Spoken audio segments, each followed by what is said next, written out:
Celui qui vaincra, je le ferai asseoir avec moi sur mon trône, comme moi-même j'ai vaincu et suis assis avec mon Père sur son trône. Apocalypse 3, 21. Celui qui ne prend pas sa croix et ne me suit pas n'est pas digne de moi. Matthieu 10, 38. Le Seigneur avait exhorté le disciple qui veut le suivre à charger sa croix. Matthieu 16, 24.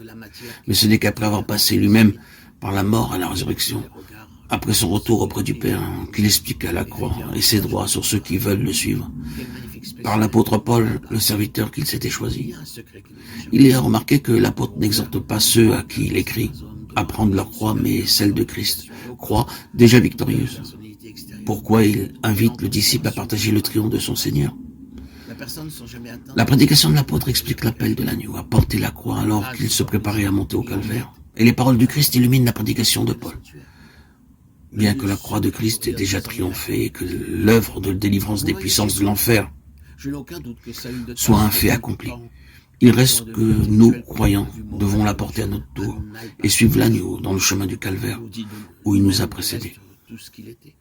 L'appel à la croix, celui qui est mort pour nous et qui maintenant est ressuscité, le fait toujours entendre. Il le fait retentir au fond du cœur de tout racheter. Et c'est en ce monde la seule route possible pour quiconque veut suivre l'agneau. À 5 reprises, nous trouvons cet appel dans les évangiles et chaque fois, quelques nouvelles lumières est projetée sur l'un des aspects de la croix dans la vie de celui qui a répondu à l'invitation du Seigneur. Quiconque ne porte pas sa croix et ne me suit pas ne peut être mon disciple. Luc 14, 27. Pour le Christ, le chemin de la croix était inévitable. Et il le savait. Il dit à Nicodème, comme Moïse éleva le serpent dans le désert, ainsi il faut que le Fils de l'homme soit élevé. Jean 3, 14. À ses disciples, il annonce qu'il doit monter à Jérusalem et être mis à mort. Le doit est impératif.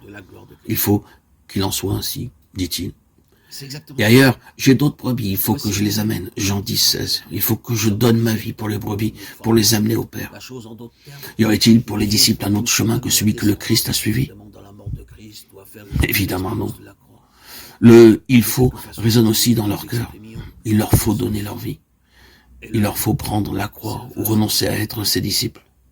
Le Christ a pris sur la croix la place du pécheur. Quiconque veut le suivre et accepter ses enseignements doit prendre à son tour la croix de Christ.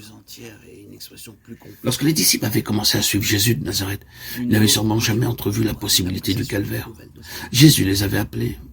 Ils crurent qu'il était le Christ et le suivirent. En leur cœur, ils savaient que Christ avait les paroles de la vie éternelle. Ils l'entendaient, ils voyaient ses miracles. Ils rêvèrent peut-être de puissance et de gloire, mais jamais certainement la croix n'apparut à leurs yeux. Même lorsque Jésus la leur annonça ouvertement, ils ne comprirent pas. Luc 9, 43, 44. Il en va toujours de même avec la plupart des enfants de Dieu. Ils n'envisagent pas la possibilité